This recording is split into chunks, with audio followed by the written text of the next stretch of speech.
Warm and sunny this evening, dry and clear tonight with lowest temperatures of between 13 and 16 degrees. And now you're up to date on News Talk. Off the ball. Thanks to Screwfix.ie, championing the trade with a dedicated call centre. This is News Talk. How's it going? You're welcome along to Thursdays Off the Ball. Nathan with you until 10 o'clock this evening. John Giles in studio this evening. He'll be giving his thoughts on the group stage of the World Cup. He'll be hanging around for the football show as well. He is going to watch England against Belgium, give us his post-match analysis from 9. That game is just underway. It is a match that nobody wants to win. Both sides have made massive changes. No Lukaku, no Kane. Nobody really from their recognisable starting 11s playing in this match, but updates throughout the evening. Johnny Ward is in the studio. Good evening. How are you, Nathan? I'm very well. Richie, how are you? Nathan, you alright? In a Sampdoria mid-90s, but a remake, I'm going to say, jersey. Original, baby. I'll show you the label, no? Oh, yeah? Have you had it since the mid-90s? No, got it about 5 years ago.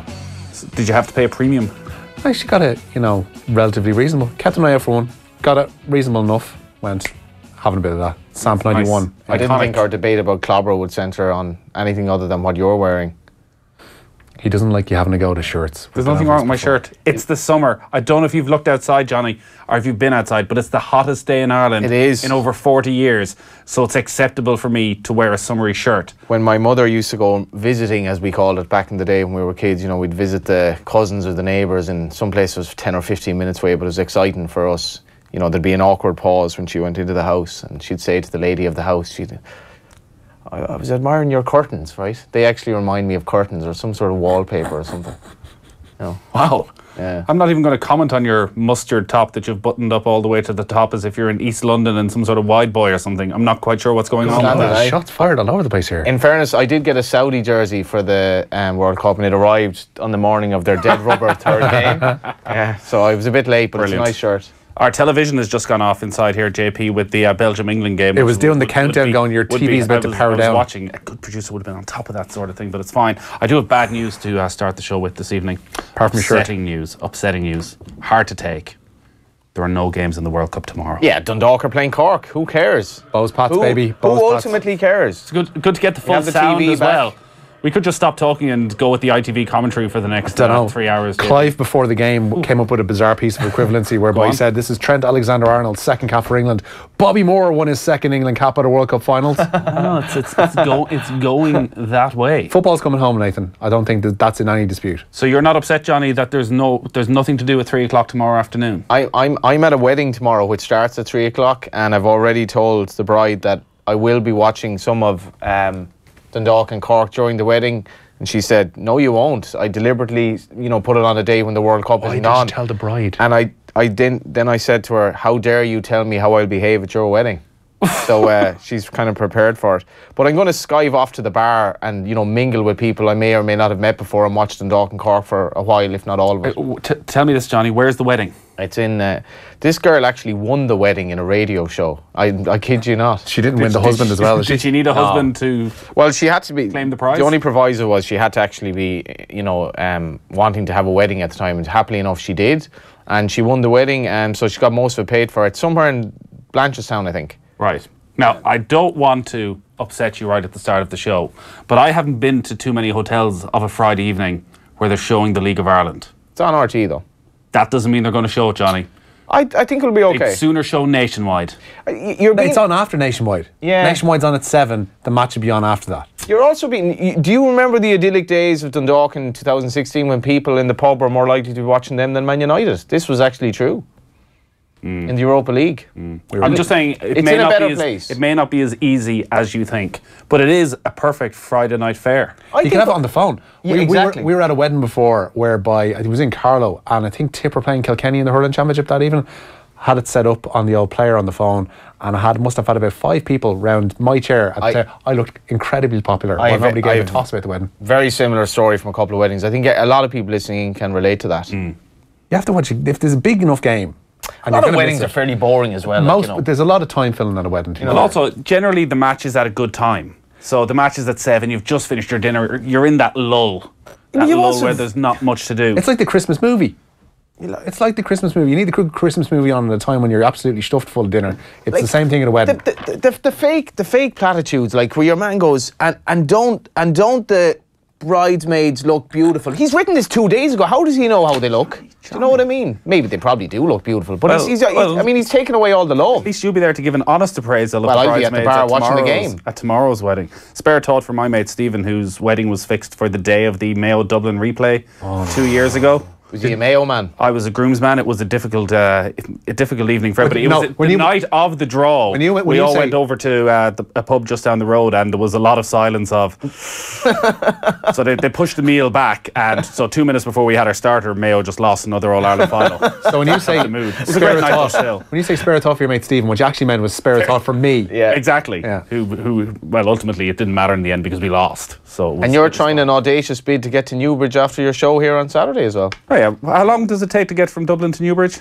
In traffic with the Derby on as well. And the Derby won't really matter, but Croke Park will be a bit easier for you. Geez, you'd be lucky to get there by Wednesday. The great news after all this saga during the week is that there's going to be more Mayo people there than there is Kildare people. It's just like this studio, but, on a larger scale. Give the man a break, lads. Today I was in linen jeans, a linen short sleeve shirt and flip-flops at work from Damien and Mallow. Did you tell people what shorts and runners combination you were rocking yesterday, Nathan? I think you should have came in with that today. I was thinking about it. Yeah, I might again tomorrow. Lovely pair of salmon coloured shorts, was it? Wow. Yeah. And peppermint green runners. I still have my peppermint green runners on. I don't think they're the worst, actually. Yeah. But it was the combination with them and the shorts. It basically made them look like a kind of retro sweet. Listen, I'm comfortable in my attire. I'm comfortable in my attire. It's perfectly fine. The sun is out. It should be mentioned that it's very, very cold in here. Like they've the aircon freezing in here. If anyone is mad hot, the hottest day of the year, maybe yesterday or today, whatever. Come out and hang in here. It's quite cold in here. Johnny is a vision in mustard tonight. He's making me crave some barbecued sausage. Love a sausage with a crispy skin. Well, I give the lady. I'll give the lady her dues in the shop. This was the third choice, and I was like, I'm not sure about that, and I tried it on. Hate trying stuff on. Do you consult the ladies in the shops before buying something? She consulted me.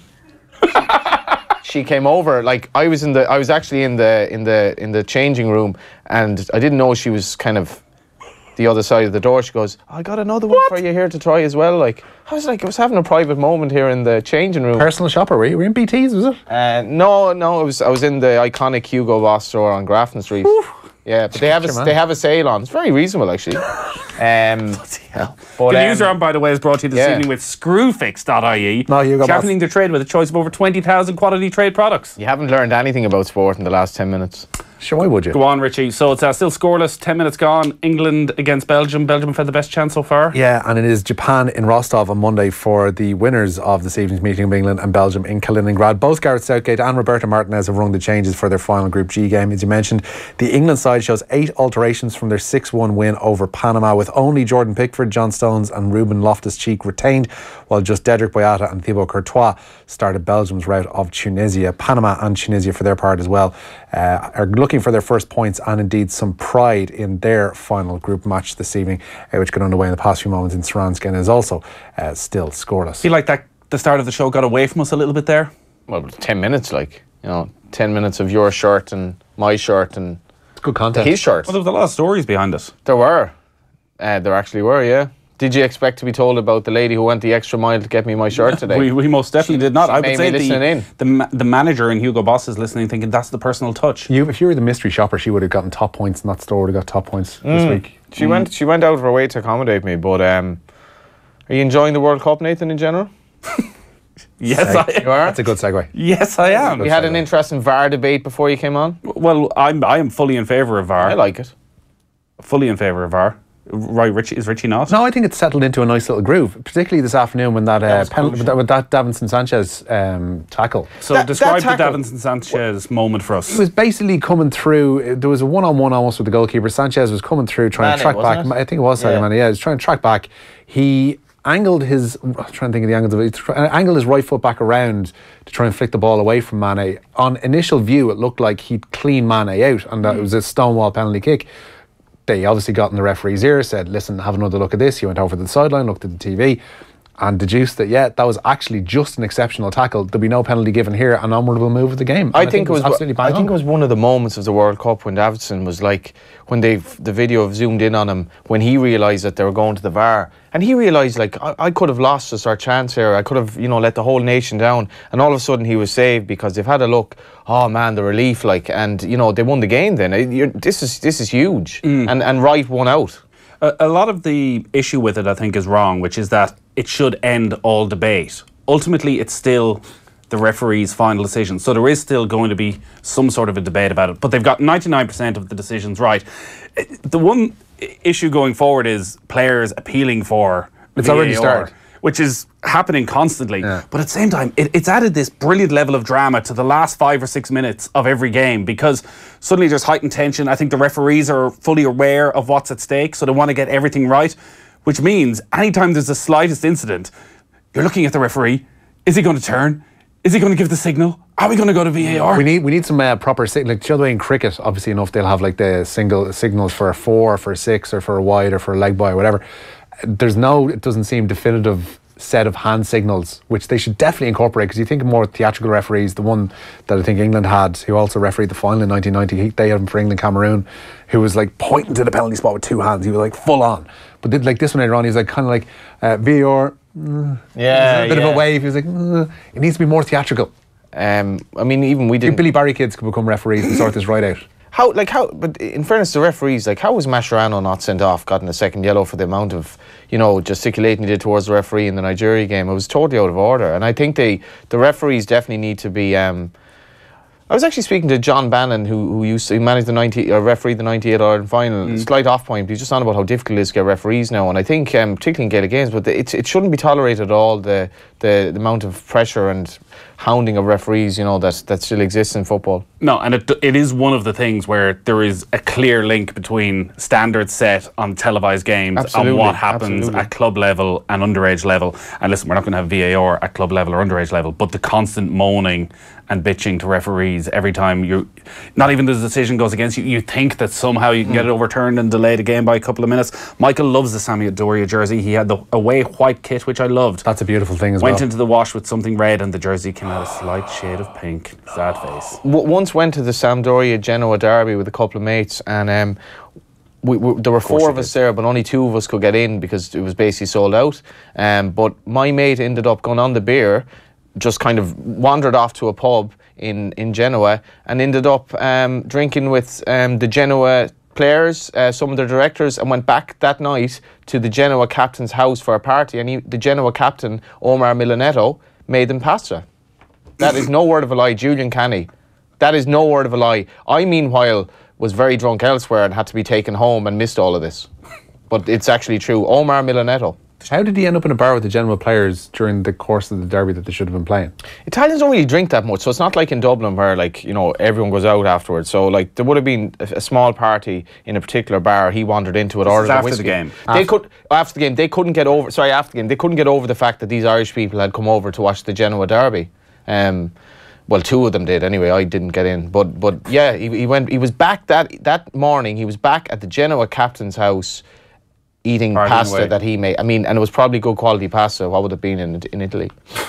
And here we are 20 years later, you're still telling the story. It's not. I think this is up there, and JP has that look of this is up there in the most bizarre news rounds we've had so far. Why do you invite me in? I'm starting to wonder. Richie, what's happening? What else is going on? Earlier, Senegal became the first side to be eliminated from a World Cup by virtue of their disciplinary record. Their 1-0 loss to Colombia, coupled with Japan's 1-0 defeat to Poland, meant Senegal and Japan finished Group H with near identical records. But Senegal picked up 2 more bookings than Japan throughout the group, and so miss out on a last 16 tie in Rostov on Monday. Colombia's victory means they progress as group winners and will face the losers of tonight's meeting, or indeed the second place team in Group H between England and Belgium. They will decide that. So still scoreless in that game, 17 minutes gone. Belgium had a chance cleared off the line as well in the past couple of minutes, so they've definitely had the better of the chances. Competition time. Expert Electrical summer brochure is out now. It's got great offers on big screen TVs, perfect for watching the World Cup from 32 inches up to 75 inches. Their range of LG, Samsung, Sony and Panasonic TVs feature the very latest OLED technology. Tonight we're giving away a 49-inch LG TV. To be with a chance of winning, just identify our mystery voice, who says he's nailed his recipe for the perfect hollandaise sauce. I'm very happy with the consistency. Text your name and answer to 53106 for 30 cents. We will announce the winner later on in the show. It's all with thanks to Expert Electrical, Ireland's largest electrical retailer, 67 stores nationwide. There's a local expert near you. Find yours at expert.ie. What's happening in the golf, Richie? Yeah, Graham McDowell well placed to mount a challenge for a third French Open title of his career. The 2013 and 14 winner in Paris opened with a 3 under par round of 68 today to finish the day just a shot off the lead. Shane Lowry endured an inconsistent round, eventually signing off on a 1 under round of 70, while Paul Dunne finished the day on 3 over par. Leading the way in Paris is Welshman Bradley Dredge. He finished up on 4 under today. McDowell will be a vice captain next time he returns to Le Golf National and sees this week as vital on a number of fronts.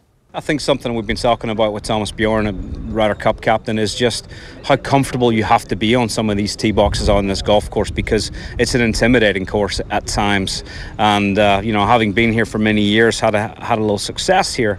I do stand on some of these tee boxes and feel maybe more comfortable than other guys, but it's a great track. I'm sure Thomas will be very keen to see some of his top players playing well around here this weekend. Of course, I'd love to play well and obviously put myself somewhere back on the edge of his radar. Shot lead over Billy Horschel, who shot a 64. Golf Weekly is online now, offtheball.com. I'm not on it this week, so it's definitely well worth listening to. Yeah. Giving you a chance to go to the Irish Open next week. And we got a very special show lined up, Richie. On the Friday night of the Irish Open, we're going to be in the clubhouse at Ballyliffin with Paul McGinley and Beef. Or like salmon or... Andrew Beef Johnston, a character on the European Tour, a real character. And he's going to be with us. He's like the That's the pulling power of golf professional weekly. golf. Just let that hang there for a little while I figure that out. Yeah. All right, go on. What else is happening? Kildare's County Board say they regret that they will not be able to accommodate their fans' demand for tickets for Saturday's qualifier with Mayo in Newbridge. In a statement, they thanked those who supported the campaign to play their All-Ireland qualifier in St Conleth's Park. The GA, of course, wanted to stage the game at Croker due to health and safety and indeed capacity concerns.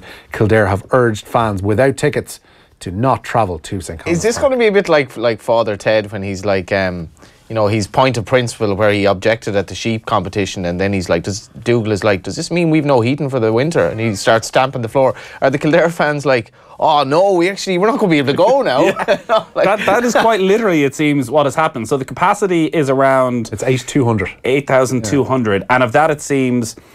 Both counties got 1,500 tickets straight up to give to whoever they wanted, so going through clubs or people who generally get tickets, family members, all that kind of thing.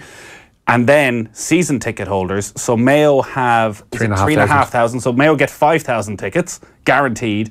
And Kildare have 1,000. So they have 2,500. And then there's 700 to be divided. So there's going to be twice as many Mayo people there as Kildare people. I did say this to you a few moments ago off air. If this were a 50,000 seater capacity in Newbridge, how many people would be at the game, do you think? Well, I guess you could counter that by saying there wouldn't have been any hype around this because... of the limited capacity. All the hype is because of the limited capacity. If it had been in Croke Park and it had gone ahead, I would have said, I think Mayo to Dublin would generally bring 20,000. Would they forget even this? Even for this, I would say you'd be looking at something like 20,000. I think for the double bid, it would have got about 35,000 tops on Saturday. Because I think the Leinster final, I think there's going to be a terrible crowd at this on Sunday. I just think people won't have the interest of going. I don't think fans will really travel from either county. Why? Because they've played each other already. They could play each other again. I don't think there's much expectancy that Kilkenny will win the game or even trouble Galway in some quarters, and I say that lightly.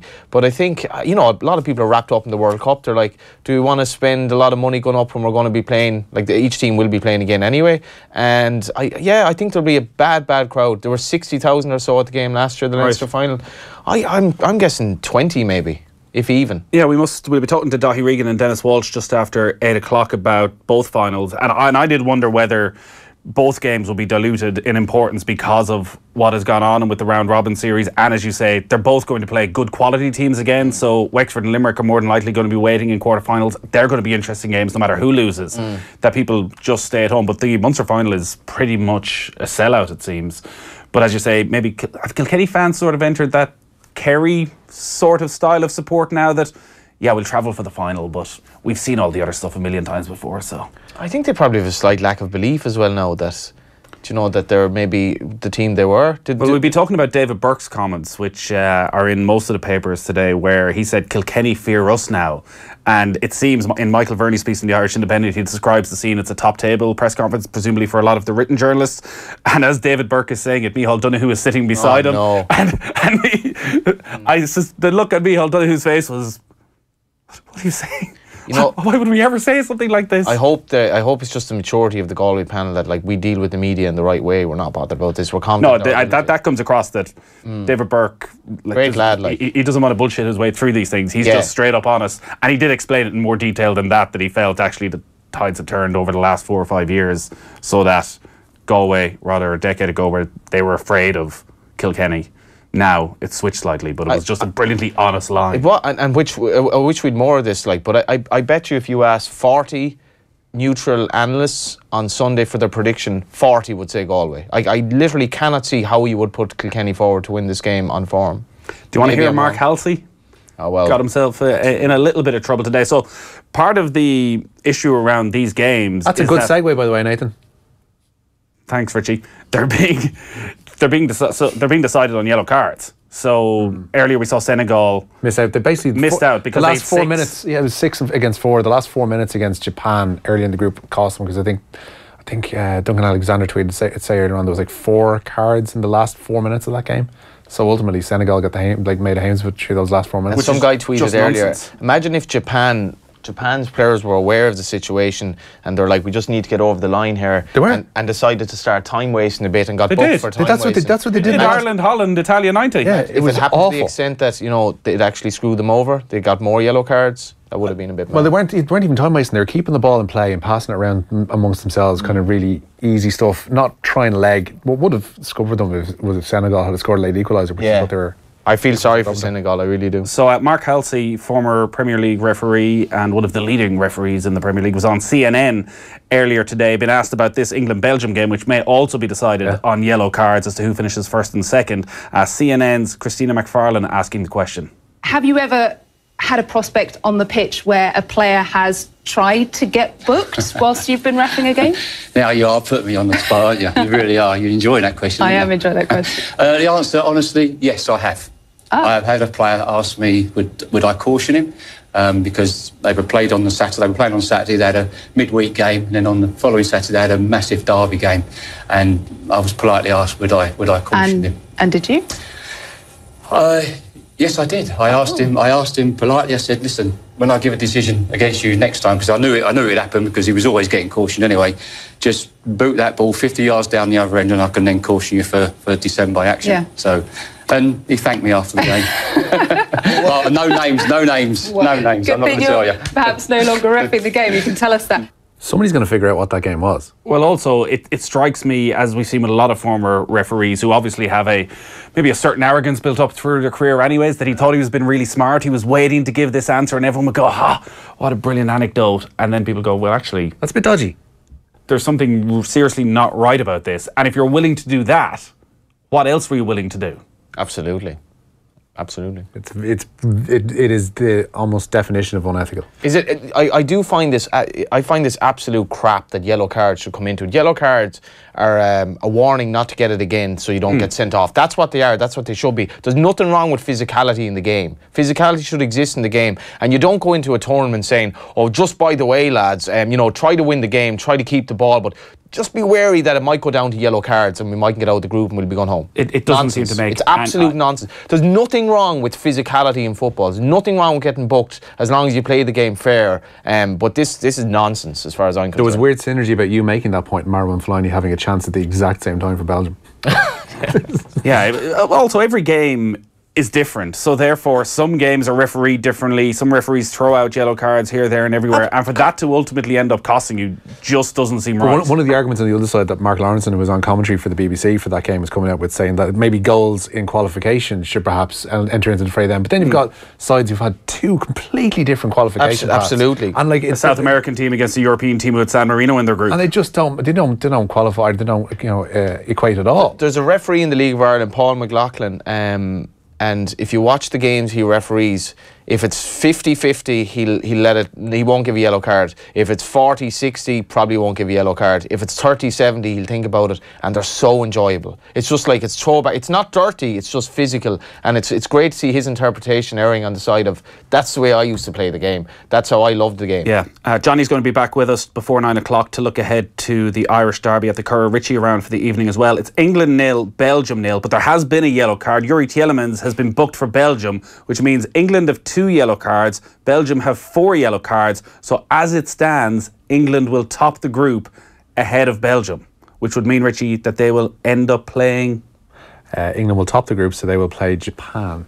Right, more to come. John Giles is on the way next. Off the Ball on News Talk. Thanks to Screwfix.ie, championing the trade with a choice of over 20,000 quality trade products. Lunchtime Live. We want you to share your stories and set the agenda on Friday's show. Any topic in any area from anyone. It's your call. Email us now on lunchtimelive@newstalk.com and have your say. Lunchtime Live. And unscripted. Thanks to VideoDoc. This Friday from midday. On News Talk. Delicious cabinet designs, generous helpings of storage, and a menu of unique features expertly put together for you. Feast your eyes on a Cube kitchen. At Cube, we've been making fantastic kitchens for over 50 years. Call in today and we'll design one specially for you. See our kitchen and wardrobe ranges at cubeinteriors.com, plus our furniture collection including Caligaris, or call into one of our showrooms in Dublin and Cork. Cube, the shape of kitchens to come. Rory here from Elephant Self Storage. For a limited period, we are offering storage clients a free move-in service. Book a storage room now and our partner movers will collect your goods and bring them to our 800-room storage centre for free. This free offer